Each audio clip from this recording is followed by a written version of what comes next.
पता है ना जोया तुम क्या कर रही हो। अगर मैंने घर छोड़ा है तो तुमने भी तो अपना घर छोड़ा है।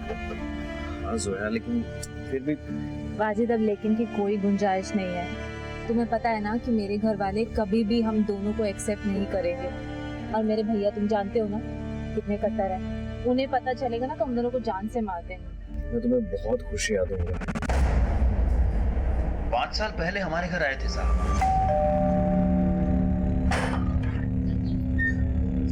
अस्सलाम वालेकुम भाईजान। अरे वालेकुम अस्सलाम वाजिद मियां, अचानक? बस ऐसे ही आ गया था। ये भाईजान ये जोया है, अपने ही गांव की है। हम दोनों घर से भाग कर आए।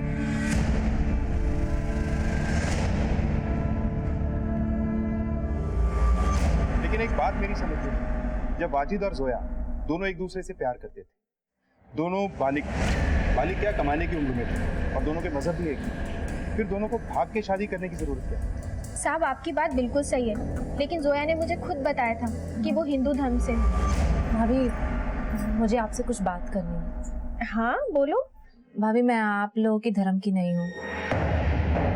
मेरा नाम जोया नहीं स्वर्णा है। भाभी मेरे भैया और पापा इस रिश्ते के लिए कभी नहीं मानते। अगर उन्हें जरा सी भी भनक लगती कि मैं किसी और धर्म के लड़के के साथ प्यार करती हूँ तो वो मुझे जान से मार देते और इन्हें भी। इसलिए हम दोनों भाग कर। अच्छा, जोया के बाप और भाई कभी आप लोगों के घर में आए या उस घर में जहाँ वाजिद और जोया रहते थे?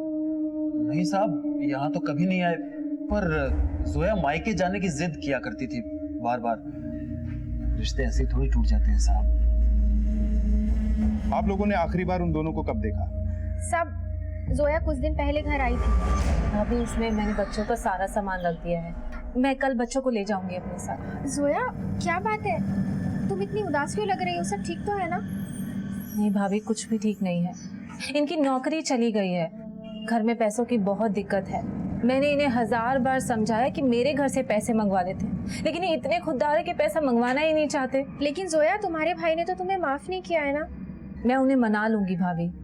खैर मैं इन दोनों को छोड़कर जा रही हूँ। मैंने एक जगह नौकरी के लिए अप्लाई किया है, शाम को इंटरव्यू है। खुदा ने चाहा तो ये नौकरी मिल गई तो सब ठीक हो जाए। साहब अगले दिन आके वो बच्चों को लेके चली गई और उसने ये भी बताया कि उसका इंटरव्यू बहुत अच्छा हुआ है। सर, बच्चे ने मॉडर्न नाम की जिस स्कूल की बात करी थी उसका पता चल गया। ये रही उसकी डिटेल्स। बच्चे के बाप का नाम वाजिद खान और माँ का नाम जोया खान है।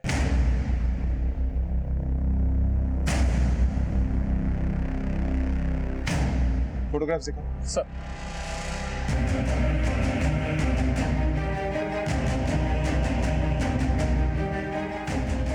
साहब ये दोनों वाजिद के बच्चे हैं, मगर हुआ क्या है साहब? दरअसल इन बच्चों को किसी ने रास्ते पे छोड़ दिया। अब ये सलामत नाम की एनजीओ में, जब तक वाजिद और जोया मिल नहीं जाते इन बच्चों को हम आप लोगों के पास छोड़ देंगे। साहब मेहरबानी करके ऐसा मत कीजिएगा। हमें मालूम नहीं है कि वाजिद और जोया कहाँ है इस वक्त। अल्लाह ताला उन्हें सलामत रखे। उन्हें कुछ हो गया तो साहब हम उनके बच्चों की परवरिश नहीं कर पाएंगे। ठीक है, मुझे वाजिद का अजमेर का एड्रेस चाहिए और जोया के पेरेंट्स का भी। और हाँ, हमारी इजाजत के बिना आप लोग इस शहर छोड़ के जाने की सोचना नहीं। और जो कुछ भी तुमने मुझे बताया उसमें से जरा सा भी झूठ हुआ तो अंजाम तुम लोग जानते हो। ठीक है, तुम लोग जा सकते हो।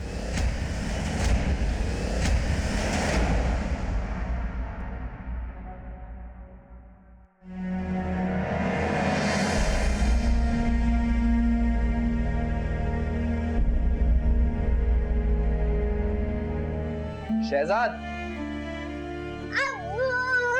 मेरा बेटा पायलट बनेगा। पायलट?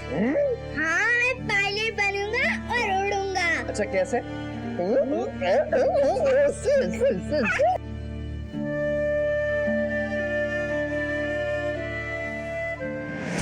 ठीक है, इस बारे में पूरी डिटेल्स मुझे दो। जय। सर, अलीगढ़ पुलिस स्टेशन ने इस लड़की की फोटो भेजी। ये मिसिंग है। इसका नाम रीमा है। सर ये देखिए, इसने लगभग इसी तरह के कपड़े पहन रखे हैं जो हमें डेड बॉडी पे से मिले। ये महज एक इत्तेफाक हो सकता है, लेकिन ये भी हो सकता है कि मरने वाली लड़की यही है और ये दोनों केसेस बिल्कुल अलग हैं। You're right. लेकिन सबसे पहले हमें ये पता लगाना होगा कि ये मरने वाली लड़की कौन है। इसे पहचानना मुश्किल है, क्योंकि बॉडी का कटा हुआ सर अभी तक हमें नहीं मिला और कातिल ने जानबूझकर लाश के टुकड़ों को दूर दूर फेंक दिया था ताकि हम कभी भी उस तक ना पहुंच पाए। लेकिन सही सवाल अब भी कई है। एक ये कि अगर ये मरने वाली लड़की ये रीमा है तो सवाल ये है कि इसे किसने मारा होगा, क्यों, तो इसका वाजिद से क्या कनेक्शन है।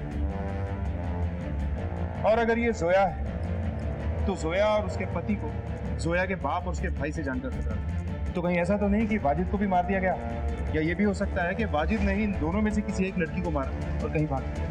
और अभी हम सिर्फ डीएनए टेस्ट से पता लगा सकते हैं कि ये बॉडी जोया की है या रीमा की। सही कह रहे हो। एक काम करो, चौहान को बोलो कि उन बच्चों का ब्लड सैंपल लो और इस रीमा के माँ बाप का भी ब्लड लो। और तुम ऐसा करो कि एक टीम लेके अजमेर जाओ, वहाँ की लोकल पुलिस से मदद लेकर जोया और वाजिद के बारे में पता करो। सर, अलीगढ़ पुलिस से मिले नए सुराग से पुलिस और भी उलझ गई थी। अब इस केस के तार बाहरी इलाके से जुड़ गए थे। जोया और वाजिद कहाँ थे? नीता को बच्चों का मिलना क्या महज एक इत्तेफाक था या कोई राज? पुलिस ने अपनी जांच दी। जी हाँ, वाजिद जिस रोज से इस घर से गया उसने अपनी शक्ल तक नहीं दिखाई। उस लड़की का भाई जब देखो मुंह उठा के आता है और हमें धमका के चला जाता है। मेरी बहन स्वर्णा कहाँ है? कौन स्वर्णा? तेरा जो कमीना बेटा है ना वाजिद, वो मेरी बहन को भगा के ले गया है। वाजिद ऐसा नहीं कर सकता। पूछ अपनी इस बेटी से, इसे सब कुछ मालूम है। उन दोनों को तो मैं ढूंढ के मार ही दूंगा। अगर तुझे पता है तो मुझे सच सच बता दे, वरना एक दिन तेरी इस बेटी को उठा के ले जाऊंगा। वाजिद तो अच्छा हुआ नहीं आया, आता तो मारा जाता। सब मारना चाहता था। मतलब? जोया से शादी के बाद उन्होंने फोन किया था मुझे। सुहाना आपा, तुम कहाँ चले गए हो वाजिद? वापस आ जाओ। मैं जल्दी लौटूंगा। सुहाना, फोन दे, फोन दे मुझे। वाजिद, इस बीवी से कहो कि अपने उस कमजोर भाई को समझाए जो आए दिन घर में आकर धमकियां देकर जाता है, पापा की इज्जत लूटने की बात करता है। आखिरी बार वाजिद से कब बात हुई? करीब 20-25 दिन पहले। बहुत परेशान थे, बता रहे थे उनकी नौकरी चली गई। वाजिद के घर से कुछ बक्से गायब हुए थे, उनमें से एक में हमें एक लड़की की लाश मिली। हो सकता है वो जोया, पर वाजिद का भी कुछ पता नहीं चला। ये भी नहीं पता कि वो जिंदा है या नहीं। वाजिद का किसी रीमा नाम की लड़की के साथ संबंध था। अल्लाह मेरे भाई भाभी की जोड़ी सलामत रखे। अरे वो तो किसी दूसरी औरत के साथ ताल्लुक रखने का सोच ही नहीं सकते। अब उनके बच्चे कहाँ हैं सर? उनके बच्चे फिलहाल एक एनजीओ में। अगर आप लोग उन्हें अपनाना चाहते हैं तो आप लोग अप्लाई कर सकते हैं।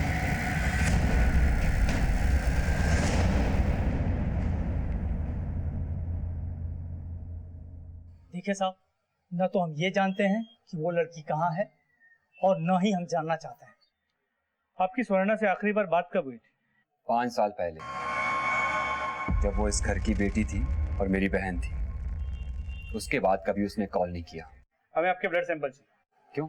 हमें एक लड़की की लाश मिली जिसका सिर नहीं, पर हमें उसकी शिनाख्त करने में मुश्किल हो रही है। तो हम डीएनए मैचिंग करके देखना चाहते हैं कि क्या वो लड़की स्वर्णा है। हमारी बदकिस्मती है कि उसकी रगों में भी हमारा ही खून दौड़ रहा है, और भगवान से मानूंगा कि लाश उसी की हो। सर, अजमेर में जोया और वाजिद दोनों के घर वालों से बात हुई। मुझे लगता है कि ऑनर किलिंग का केस हो सकता है, क्योंकि वाजिद के घर वालों ने बताया कि जोया और वाजिद के भाग जाने के बाद जोया के भाई राज ने वाजिद के घर वालों को कई बार धमकाया, पर यह भी कहा था कि अगर जोया और वाजिद वापस आए उन्हें मार दे। तुम ठीक है तुझसे, ये ऑनर किलिंग का मामला हो सकता है। एक काम करो, राज के कॉल रिकॉर्ड से करवाओ और गुरुग्राम में जहाँ ये वाजिद रहता है वहाँ लोगों को राज की फोटो दिखाकर पूछो क्या कभी किसी ने उसको वहाँ देखा है। सर,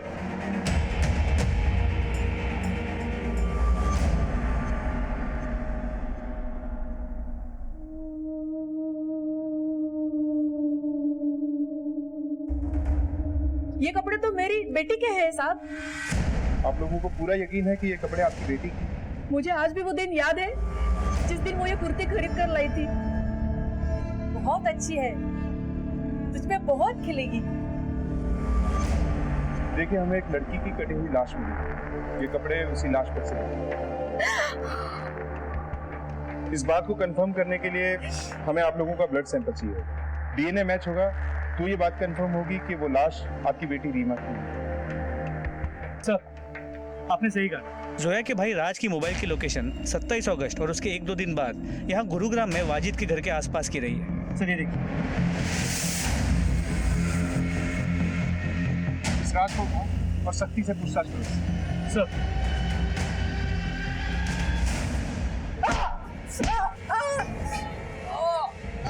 बस चल शुरुआत मैं कर दे। तू गुरुग्राम गया था 27 तारीख को, तूने ट्रेन की टिकट भी ली। अब आगे की कहानी बोल। मैं स्वर्णा और उसके आशिक दोनों को मारना चाहता था। एक दोस्त ने मुझे उनका पता बता दिया था। उस दिन मैं उनके घर चला भी गया था, लेकिन वहाँ ताला लगा था। उसके बाद मैं रोज उनके घर जाता था, लेकिन घर लॉक्ड रहता था। राज, ये तो सिर्फ तेरी आधी कहानी है। तेरी आगे की कहानी मैं बताऊं। तू उनके घर गया, घर के अंदर भी गया और तूने उन दोनों को मार दिया। जोया की लाश तुम्हें मिल गई। अब ये बता कि तूने वाजिद की लाश को कहाँ ठिकाने लगाया, बोल। काश मैं अपने हाथों से उन दोनों की जान ले सकता। उन्होंने कोई इतना बड़ा गुनाह नहीं किया था। सिर्फ जिससे प्यार किया उसी से शादी की। इसे तब तक अंदर रखो जब तक वाजिद का कुछ पता नहीं चलता। जैन सर, बच्चों की डीएनए रिपोर्ट आ गई है।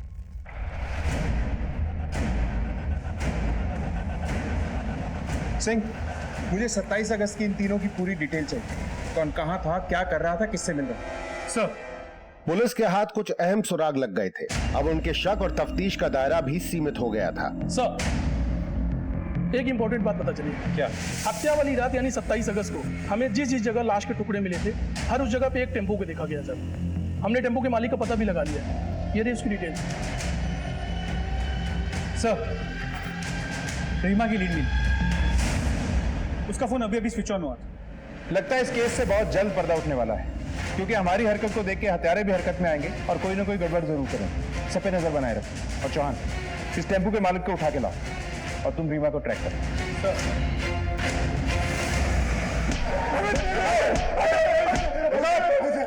खड़े हो। अगर तुम लोगों को ये लग रहा है कि तुम्हें मारते मारते हम लोग थक जाएंगे, तो गलत फहमी है तुम्हारी। शिफ्ट बदल बदल के मारेंगे तुम लोगों को। सब बताता हूँ साहब।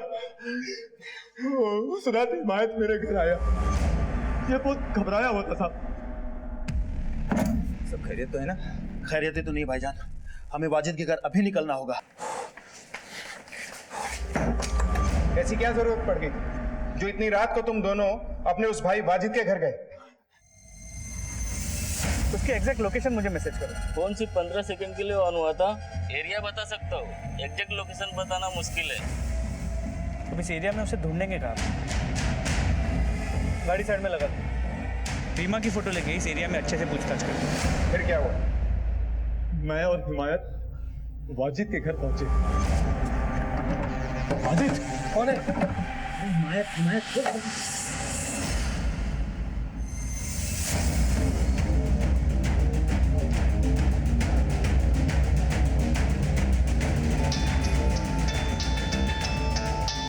हाँ बोलो। सर, इसने अभी फोन ऑन किया है। इसके पहले कि उसका फोन स्विच ऑफ हो जाए, उसका लोकेशन ट्रेस करो। इमीडिएटली भेजो मुझे।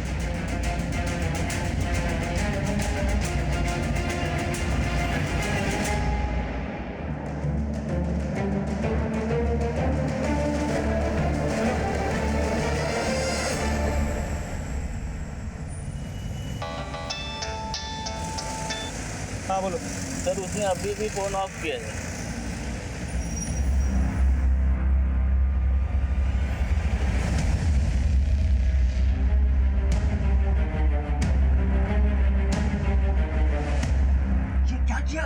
मेरे पास और कोई रास्ता नहीं था भाईजान। पागल हो गए तो बच्चे अंदर सोए, कैसे भी करके इसको ठिकाने लगा देते। भाईजान मुझे जेल नहीं जाना है, प्लीज प्लीज मुझे बचा लीजिए।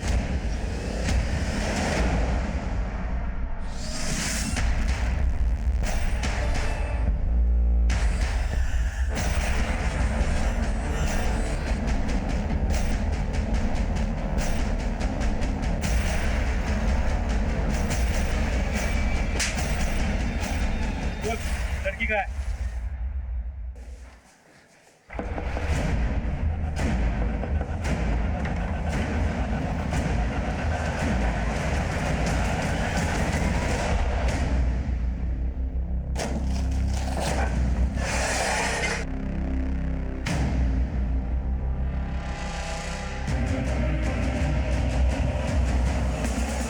साहब लाश को ठिकाने लगाने के लिए मैंने और हिमायत ने सिर्फ वाजिद की मदद की, हमने किसी को मारा नहीं साहब। भाईजान सच कह रहे हैं, तुम लोगों ने एक मुजरिम का साथ दिया, पुलिस से बात छुपा के इन्वेस्टिगेशन को गुमराह किया। देखते जाओ तुम लोगों पे कितनी दफाई लगेगी। तब तक तुम्हारे उस लाडले भाई से पूछते हैं कि आखिर हुआ क्या था। साहब साहब साहब साहब Singh, sir please please please मत मारिए। चल बोल, ये सब क्यों किया, वरना उल्टा लटका के मारूंगा। सर मेरी और जोया की शादी हो गई थी, मैं उससे बहुत प्यार करता था।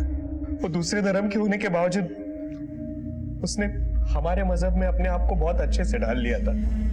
उसके घर की माली हालत भी बहुत बेहतर थी हमसे। और यहाँ मैं 2 वक्त की रोटी के लिए दर दर भटक रहा था। नौकरी ढूंढ रहा था मैं, पर मिल नहीं रही थी। मैंने जोया से जो भी वादा किया था वो मैं पूरा नहीं कर पाया था, इसलिए दिन ब दिन वो गुस्सा हो रही थी मेरे ऊपर। वाजिद, सिर्फ प्यार मोहब्बत से घर नहीं चलता, घर चलाने के लिए बहुत सारी चीजें चाहिए होती है। तुम खुद तो काम नहीं करते, कम से कम मुझे तो काम करने दो। हाँ तो करो ना, मैंने कब मना किया तुम्हें? वाजिद, मैं सिर्फ अपने लिए नहीं, इस घर के बारे में सोच रही हूँ। अरे यार तो सोचो ना, जाओ प्लीज, मेरा दिमाग खराब मत करो यार। मैं दिमाग खराब कर रही हूँ? मैं दिमाग खराब करूँ कि तुमने मेरा दिमाग खराब कर रखा है? तंग आ गई हूँ मैं इस घर में। रोज रोज की किटकिट की वजह से वो मेरे दिल से उतर रही थी। एक दिन दोस्त की शादी के सिलसिले में मैं चंपारण गया, तब मैंने रीमा को पहली बार देखा था।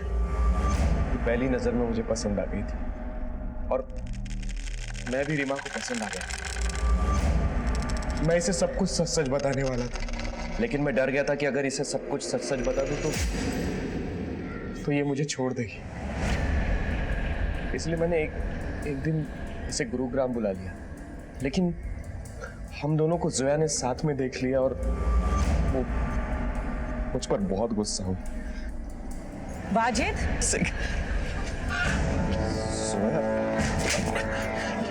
तो ये वजह थी तुम्हें काम ना मिलने की? नहीं नहीं जोया, मेरी बात सुनो। देखो, मेरा नहीं तो कम से कम अपने दोनों बच्चों को तो ख्याल किया होता। अच्छा नहीं किया तुमने। जोया मेरी बात तो सुनो। तुम जोया, देखो रीमा, देखो ऐसा कुछ नहीं है। उसके बाद रीमा भी मुझसे दूर जाने लगी। रीमा प्लीज मेरी बात तो सुनो। रीमा मुझे समझाने का मौका तो दो। प्लीज प्लीज मुझे ऐसे छोड़कर मत जाओ। मेरे लिए तो तुम्हारे पास कोई जगह ही नहीं है। रीमा, मैं तुम्हारे लिए अपने दिल में भी जगह रखूंगा और अपने घर में भी। ठीक है, तो पहले अपनी बीवी से छुटकारा पाओ और अपने बच्चों से नहीं जाओ।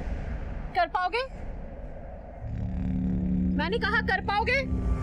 लेकिन जैसे तैसे मैंने रीमा को मना लिया।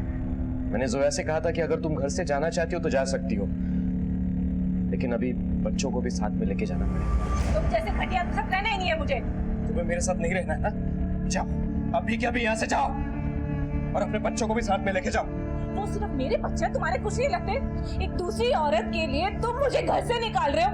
हाँ, मैं जाऊंगी, लेकिन पुलिस स्टेशन जाऊंगी, तुम्हारे माँ बाप के घर जाऊंगी, अपने घर जाऊंगी, पूरी दुनिया को तुम्हारा ये घटिया चेहरा दिखाऊंगी मैं। पुलिस स्टेशन जाओगी तुम? सर मैं उसे मारना नहीं चाहता था, लेकिन मेरे पास कोई दूसरा रास्ता भी नहीं था। लाश को ठिकाने लगाने के लिए मैंने हिमायत भाई और इम्तियाज भाई को बुला लिया। हेलो हिमायत भाई, आप जल्दी घर आ जाइए। वो जो है सर, मैं उसे मारना नहीं चाहता था।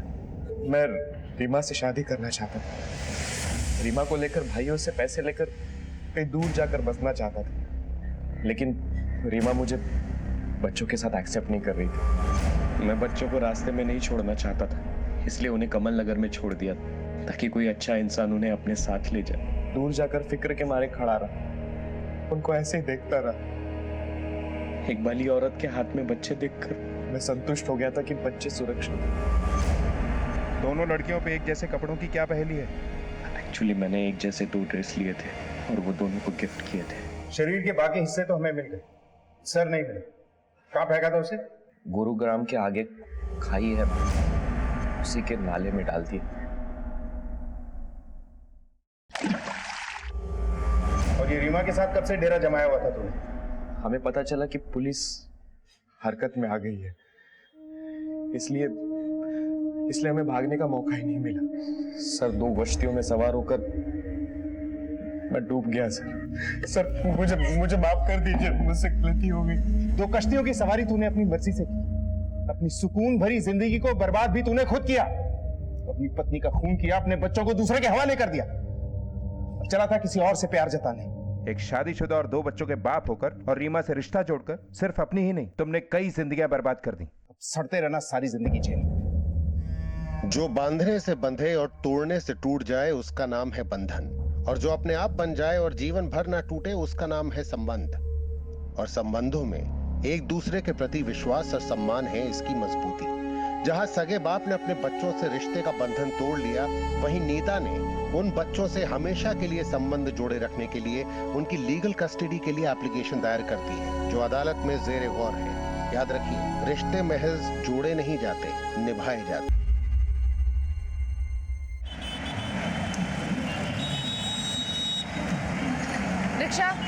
Rickshaw 1 minute.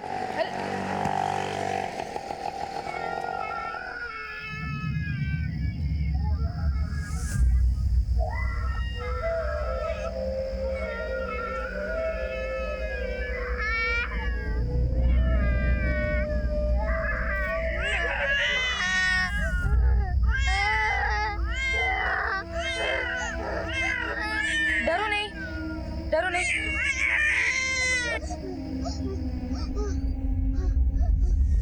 बेटा डरो नहीं बेटा, आपके मम्मी पापा कहाँ हैं? हाँ?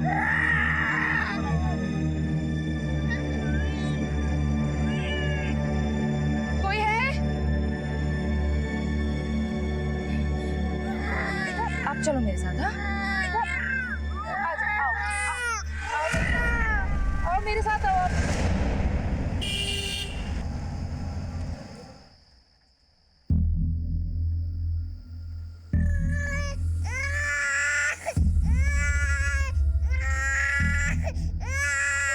बस ये लो बेटा, आप मैगी खाओ। हाँ हाँ जी, आ गई।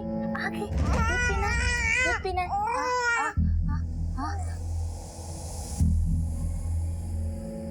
बेटा, आप नूडल्स खा ही नहीं रहे हो, मैं खिला दूं? बस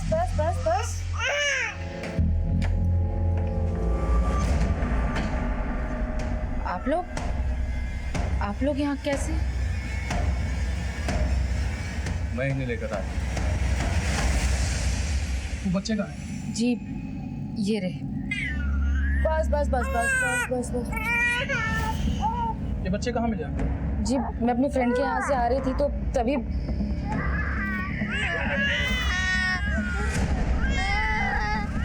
सर मैंने बहुत आवाज दी, लेकिन फिर क्या करती, बारिश होने वाली थी, मैं भी भीगती और बच्चे भी भीग जाते, इसलिए यहाँ ले आई।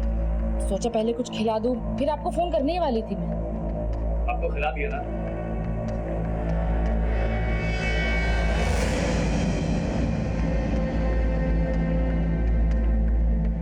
बेटा आपका नाम क्या है? जी बच्चे बहुत ही डरे हुए हैं, मैंने भी पूछने की कोशिश करी लेकिन कुछ बोले ही नहीं। गिरीश एक काम करो, पूरे कमल नगर एरिया को छान मारो। मुझे लग रहा है अगर माँ बाप कहीं आसपास होंगे, बच्चों के लिए जरूर परेशान होंगे। और आसपास के सभी पुलिस स्टेशन में मिसिंग रिपोर्ट भी चेक करो। एक बात और, बच्चे जहाँ पर मिले हैं अगर वहाँ पर सीसीटीवी है तो उसके फुटेज भी चेक करो। अब बच्चे को तैयार कर दीजिए, हम लोग इसे किसी एनजीओ में शिफ्ट कर देंगे। एनजीओ क्यों? आप हमें यही रहने दीजिए ना हमारे पास। अब मैं एक बैंक की एम्प्लॉय हूँ, आप मुझ पर ट्रस्ट कर सकते हैं। ठीक है, वैसे भी हमें किसी एनजीओ के बारे में पता करने में थोड़ा टाइम लगेगा, तब तक आप बच्चों को अपने पास रख सकते हैं। थैंक यू साहब, जल्दी पता लगाइएगा, मुझे आपके फोन का इंतजार रहेगा। जी बिल्कुल। ये तस्वीर में कौन है? ये हमारी बेटी है, स्कूल के स्विमिंग पूल एक्सीडेंट में। I am so sorry. आप लोग एक बार पुलिस स्टेशन आ जाइएगा, एफआईआर दर्ज कर लेंगे। Thank you. जी चलो। नीता, ये तुम ठीक नहीं कर रही हो। ठीक तो तुम नहीं कर रहे हो रंजन।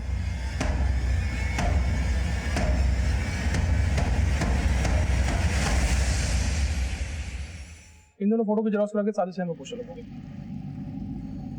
Excuse me sir. बच्चों के पेरेंट्स के बारे में कोई इन्फॉर्मेशन मिली? नहीं सर, अभी तक कुछ भी पता नहीं चल पाया। बच्चे नीता अवस्थी के घर पर है। हम एनजीओ से भी पता कर रहे हैं, लेकिन उसमें थोड़ा टाइम लगेगा, इसीलिए फिलहाल बच्चों को उनके घर पर ही छोड़ दिया। बच्चे वहाँ पर काफ़ी कंफर्टेबल है और फैमिली भी काफ़ी भरोसेमंद है सर। ठीक है, सभी पुलिस स्टेशन से अपडेट लेते रहो और स्टेट के सभी पुलिस स्टेशन से कॉन्टैक्ट करो। हो सकता है ये लोग कहीं बाहर से आए, लेकिन इतने छोटे बच्चों को लावारिसों की तरह छोड़कर माँ बाप क्यों चले?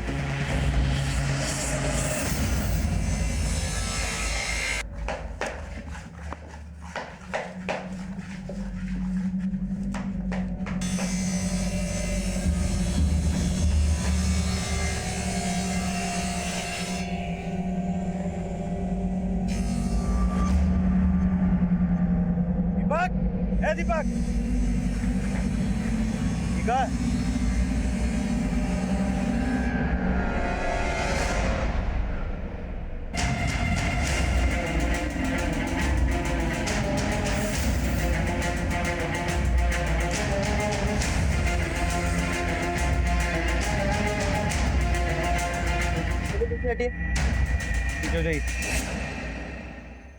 दुकान आपकी है और आपको नहीं पता कि ये बॉक्स कहाँ से है? साहब देवी मार्ट के सब हमको कुछ नहीं पता साहब। दुकान खोलते कितना बजे? साहब दीपक दुकान खोलता है 9:30 बजे से। जब तुमने दुकान खोला किसी को बॉक्स रखते हुए देखा? नहीं साहब, हम तो सवेरे आए थे दुकान खोलने के लिए, हमें नहीं पता साहब। आप लोग पीछे हो जाइए प्लीज।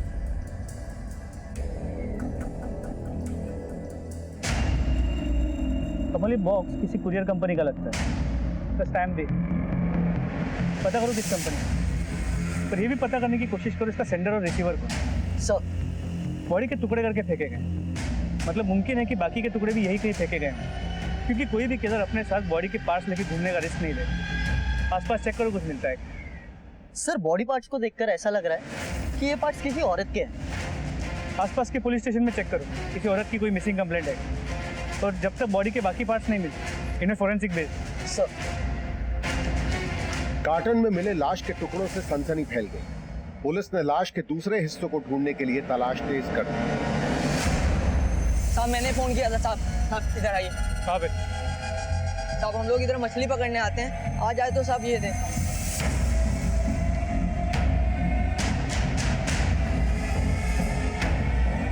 कार्टन को बाहर निकाल।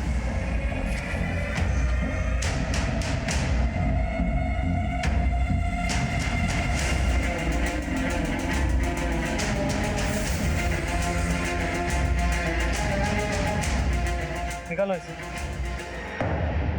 लगता है उसी बॉडी का टुकड़ा है जिसके टुकड़े हमें कल उस कारपेंटर के शॉप में मिले। सर लेकिन सिर नहीं मिला। जब तक सिर नहीं मिलता बॉडी पहचानना मुश्किल है। हो सकता है सिर को यहीं कहीं डिस्पोज करो, आसपास अच्छी से चेक करो और बॉडी को फोरेंसिक के लिए भेजो। सर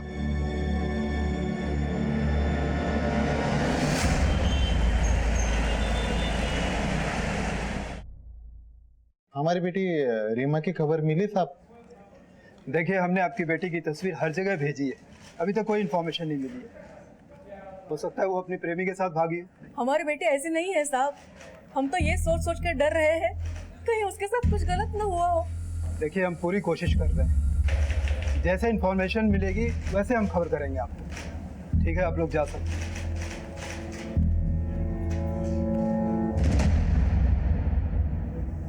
सभी थाने से इस लड़की की अपडेट लेते रहो। सर ये वो कार्टन है जो हमें कारपेंटर शॉप से मिला था, और ये हमें तालाब के पास से मिला। इन दोनों बक्सों में एक औरत की बॉडी के कटे हुए हिस्से मिले, और ये वो कपड़ों के चितड़े हैं जो उन बॉडी पार्ट्स थे जो मैच करते हैं। तो हो सकता है कि ये बॉडी पार्ट्स किसी एक ही औरत के।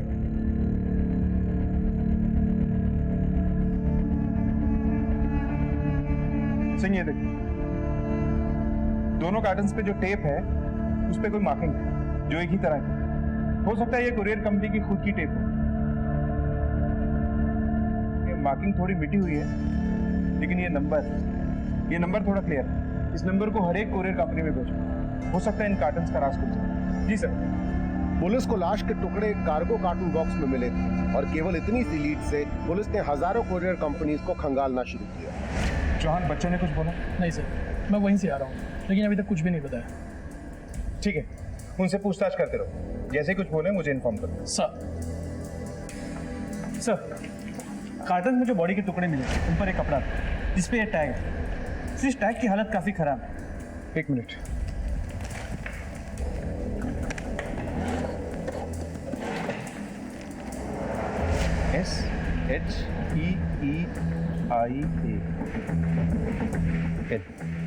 SHEEIA सिंह, ये आई नहीं एल हो सकता, यानी शीला।